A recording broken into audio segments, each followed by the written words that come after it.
Bonsoir tout le monde, bonsoir Cora. Bonsoir Denis. Ça va? Ça va et toi? Ça va plutôt pas mal. Écoute, on est là un peu ce soir pour discuter en fait d'un thème précis. Ça va être dans quel genre de situation te sens-tu vulnérable? Donc je te laisse commencer peut-être. Qu'est-ce que tu en penses de cette question? Qu'est-ce que tu pourrais dire là-dessus qui te vienne tout de suite à l'esprit? Elle est intéressante et je pense qu'on a tous été vulnérables un jour ou un autre en fait. Oui, c'est vrai que... Dès l'enfance. Oui, pour certains, il y en a qui ont eu une enfance plus heureuse que d'autres, mais disons que dans l'ensemble, on a tous été un peu vulnérables chacun à notre tour. Sans parler de bonheur, je pense qu'on est de toute manière vulnérable face à des situations de la vie. Oui, bien sûr. Bien sûr, il y en a d'autres qui pourraient dire, oui, je ne citerai pas de nom, mais qui pourraient dire, on n'est pas vulnérable, nous on est des hommes. Est-ce que ça rend une personne moins homme que d'avoir un moment de vulnérabilité? Non, absolument pas. Absolument pas. Et puis, peut-être que si tu veux, moi je peux commencer. Vas-y. Parce que j'ai une idée qui me vient à l'esprit là. En fait, oui, je suis vulnérable dans une situation où on touche à ma famille. À partir du moment où on touche à ma famille, je suis absolument vulnérable dans le sens où je vais avoir la colère qui commence à monter, jusqu'à peut-être faire des gestes que je regretterais, ou des paroles ou des mots, en tout cas que je ne ferais pas habituellement dans une situation, on va dire, dite normale. Et alors que s'il y a de la violence ou s'il y a du manque de respect ou ce genre de choses, on l'a connu ensemble d'ailleurs, ce genre de situation, mais toujours est-il que voilà, c'est ça mes points faibles pour moi. C'est parce que tu as la peur qu'il y ait quelque chose qui se passe pour les gens que tu aimes, ou tu as une perte de contrôle, c'est ça qui te rend vulnérable? Ouais, c'est ça, c'est la perte de contrôle, de me sentir totalement dépassé par les événements et surtout par mes émotions. Parce que c'est ça dont il s'agit. Quand je parle de ça, c'est vraiment de me dire... ça m'est arrivé de me retrouver dans des situations assez cocasses, on va dire, pour pas employer d'autres mots. Mais voilà, j'ai vraiment peur de moi dans ce genre de situation. Et ça me rend super vulnérable. Et ouais, j'y ai travaillé jusqu'à aujourd'hui. Et puis je peux dire que là, aujourd'hui, je contrôle assez plutôt bien, on va dire, en tout cas mieux qu'avant, ce genre de situation. Moi, je sais qu'il y a beaucoup de situations qui m'ont rendue, ma foi, vulnérable. En fait, grosso modo, toutes les situations un peu qui peuvent être conflictuelles, sur le moment, on peut avoir une sensation de vulnérabilité qu'après on peut contrôler. Ouais, t'aimes pas les conflits, toi, hein? Alors, c'est vrai que j'ai fait le métier d'agent de détention, mais quand on regarde mon parcours personnel en tant qu'individu, jamais on aurait pu penser que je rentre au sein d'une prison, en fait, pour faire mon métier, dans un endroit qui peut être conflictuel.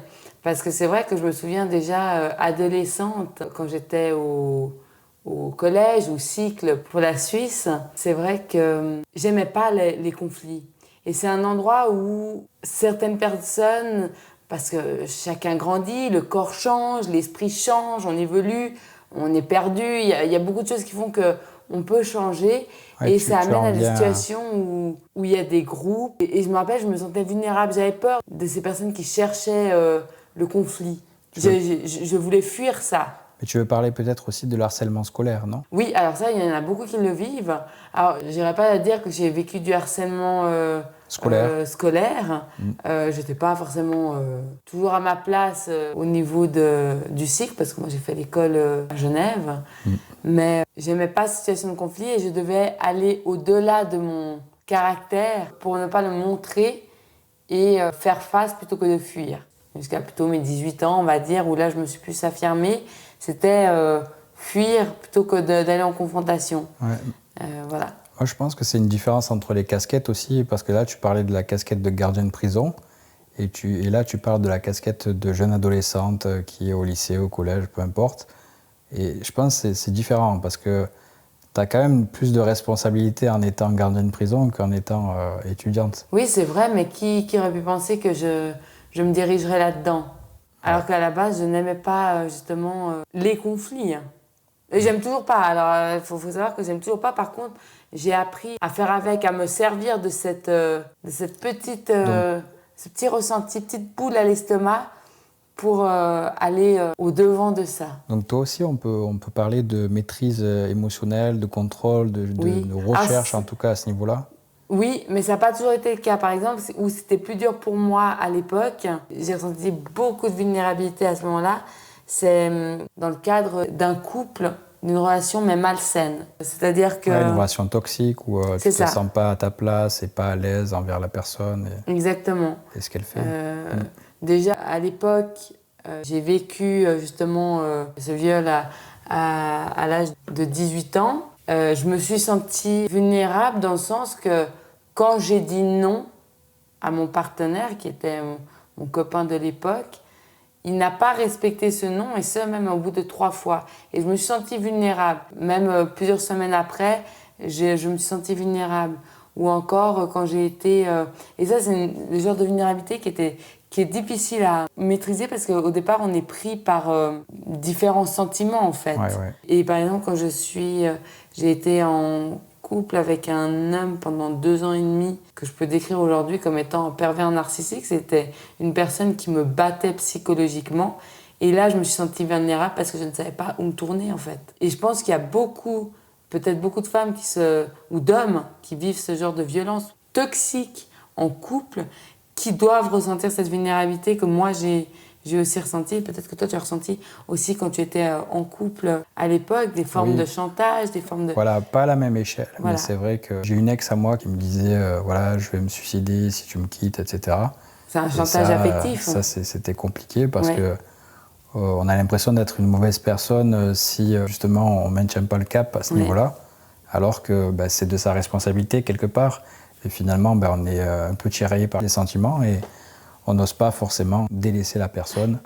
Et là, on arrive un petit peu à cette vulnérabilité aussi également, ouais, c'est vrai. Parce qu'ils arrivent à isoler. Moi, dans le cas du pervers narcissique, il a réussi petit à petit à m'isoler, sans toutefois me couper de ma famille, du lien que j'avais. Mais il a réussi à m'isoler suffisamment pour que je n'ose pas appeler au secours parce que je ne savais pas si c'était quelque chose de normal ou pas, parce que la personne retournait toujours la situation pour me faire croire que c'est moi qui était une personne mauvaise, en fait.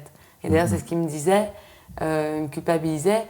Et là, on se sent vulnérable. On doit inventer des excuses, expliquer que toute la nuit, on est resté à discuter, alors que non, en fait... toute la nuit, je pleurais tellement, c'était tellement dur au fond de moi que du coup, les yeux ils gonflaient comme ça, chose que j'ai jamais vécue. Donc c'est vrai que la vulnérabilité dans les relations amoureuses, elle est terrible, je trouve. Ouais, je pense aussi.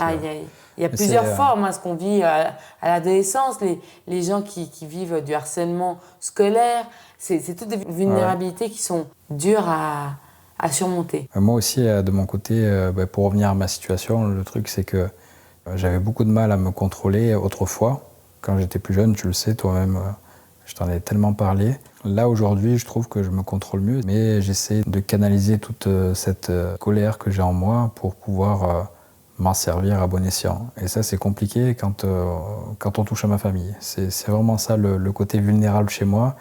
Quand on touche à moi seulement, j'arrive facilement à relativiser et me dire que voilà, je sais ce que je vaux, j'ai pas besoin d'aller plus loin que ça. Mais quand il s'agit de ma famille, c'est vrai que c'est quelque chose qui reste encore compliqué. Donc je pense que cette question de se sentir vulnérable dans quel genre de situation, elle est très intéressante dans le sens où je pense que personne ne peut dire « je ne suis pas vulnérable ». Il y a plein de moments dans la vie qui font qu'on est vulnérable. Ça commence dès le plus jeune âge ou même des parents. Nous, on est parents, on sait ce que c'est. Un enfant qui vit une situation difficile, qui souffre, en tant que parent, on se sent vulnérable. Surtout quand on ne peut pas l'aider. Voilà. Ça, c'est compliqué. Hein. C'est exactement. On parle de...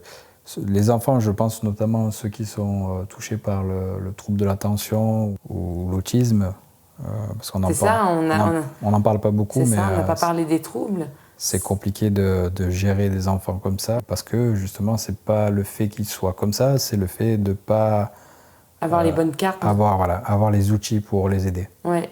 Et ça, c'est tout un travail intérieur à faire. Et l'enfant lui-même, il se sent vulnérable parce que c'est ce qui fait ressortir les émotions plus fortes. Si on prend le cas justement d'un de nos enfants, c'est vrai que c'est ce qui fait que les émotions elles ressortent beaucoup plus fortes. Je pense que la vulnérabilité, elle se ressent, c'est une émotion qui est assez instinctive en fait, qui est assez animale. N'hésitez pas à nous dire dans les commentaires si vous aussi vous avez connu des situations où vous vous sentez vulnérable, parce que honnêtement, je pense pas que quelqu'un d'entre vous puisse me dire « je ne suis pas vulnérable ». Et comment vous avez réussi à les gérer? Ouais, surtout aussi. comment vous êtes arrivé à les surmonter et à dépasser ça. Est-ce que vous y êtes arrivé? Est-ce que c'est toujours un petit peu pénible? Comment vous en sortez de votre côté? En tout cas, on sait très bien que ce n'est jamais chose facile. Non. Vraiment, c'est toujours assez délicat. Voilà. Bon, ben, je vais prendre ma tasse de thé moi aussi. On va vous laisser. On va trinquer avec un thé. Ça s'est jamais vu. Mais... Santé. Santé. À bientôt À bientôt. et bonne soirée. Au revoir. Au revoir.